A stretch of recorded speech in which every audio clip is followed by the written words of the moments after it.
Okay, hello fans of fixing my Fark ups, and I've got a great one here. This is a plastic, but it's not even really a plastic. It's kind of like a fibrous, it's almost like fiberglass with plastic with, I don't know what it is. Strangely enough though, I can actually plastic weld this stuff. It's a little bit more difficult, but I'm just gonna still show you the basics of it. I already went ahead and tack welded the piece back together. I showed in the previous video. So here it is tack welded. Once you get it tack welded, you're gonna heat this thing up. And yeah, crazy enough, I got a messed up finger anyway. So I'll hold it like a gun until I'm ready to shoot. And I'm basically just going to work these two pieces of whatever you wanna call this junk into each other. It's kind of filling the crack basically. And as you're doing that, it's actually melting this stuff together, therefore rebonding. And when it rebonds, then obviously it's going to be back together as one. It's not really always about looks. It's just about, the ability to be fixed without buying something, generally. So in other words, being a cheap ass. Sometimes you just can't get the part. Sometimes it's going to take a while to get the part. There's times when you just need to be able to know how to accomplish this effectively.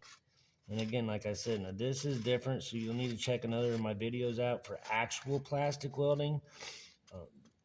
I wish I could give you the information on what kind of material this is.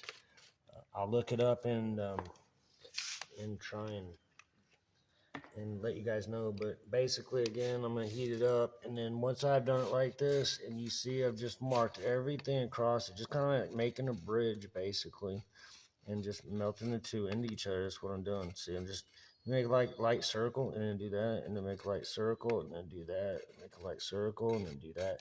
Then once you get totally done, I'm going to go all the way across it flat now, like that, and then I'm going to do it on each side of the crack as well. And when I do that, that's just going to bind it all back together and make one nice little piece again. And again, it's not always about looks. It's just about not having to buy another piece, can't buy a piece, etc.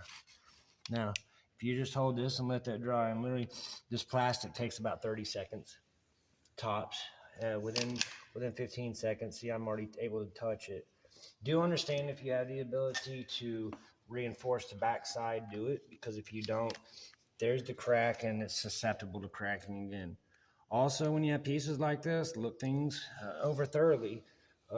Make yourself or your customer happy and proud, because as you can see with this one too, it's got a crack right inside here. Now, in all honesty, it's also got broken tabs right there, and I'm probably going to use extended washers or something of that nature, but I just want to be able to get this piece because this is where the radiator upper support is. So it is really beneficial that we have this. This is going to be a lot easier this way. Those would be so easy to fix, but this right here is the toughest part, and I can fix that on the cars where this needs to be out of the car to fix it. So I'm going to do the same thing again, and I'm just going to do my little circles. We're going to heat this up for a minute. Count at least about 10 or 15. Generally, it should start smoking a little bit, in all honesty. But even if it doesn't, after about 10 or 15 seconds, lay it on there. And as you see what I'm doing right there, it's just, I'm doing little circles as I go down. And as I do those circles, as you can see, the crack is going away. So if my camera person is showing that, as I'm doing these circles and slowly moving backwards, you can see that crack has disappeared. There's nothing there. See, there's no crack now. And that's basically all you're trying to do. You don't want to be in it for too long because it will just melt through. There's no, that defeats the purpose, because then you're going to make the material so thin, it's just going to want to crack anyways. So again, just follow that crack all the way through, doing your little circles.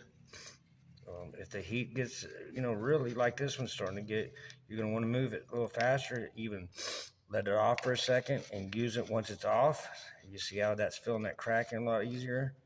Too hot, it's going to take too much material away, and then you got a problem.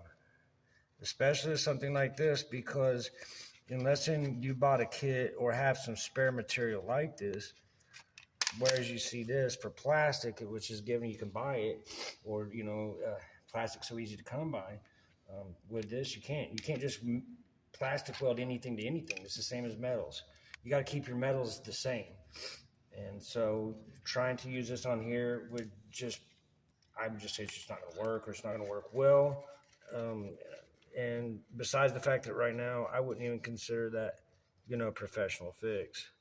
Do you want the material to be the material it was from the factory? And again, even though it might not be aesthetically pleasing, it's going to function.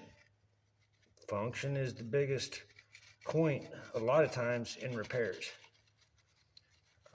I could get serious with this, and as you see, I could find some extra material, fill it in just a little bit, and then sand it, and then flat black it. But again, on something like this, that would just be a waste of time, money, and intelligence. I'm going to go ahead and do this one real quick too, since I'm here. Same thing, and as you see, I'm just not too worried about a little bit of trash or anything like that. Predominantly, first of all, there's so much heat here, it's just going to burn all that trash out of there. Okay, there's that. Now watch, if I let that sit there for about 30 seconds, okay, there's no crack there now. I'm just going to flip it over here. And we got this little part right here. I want to do the same thing real quick. Sometimes you can't do your circles as easy. Always try to do the circles. It's just like when you're welding with MIG and you want to do your little half moons. It's the same principle. As a matter of fact, to be honest with you, if you're doing this job correctly, when you get done with it, it almost should look like it was MIG welded. You should almost see these little half moons. And that's exactly what you want to see when you're MIG welding. You just want to see those little half moons as you're slowly going down, and you want it to look nice and even. That lets you know right there that you got it. All right, guys, that's it. Thank you for watching my video on fixing my fark ups. I got plenty more out there, plenty more coming, and who knows what I'm going to fark up next. Thank you. Have a good day. Subscribe.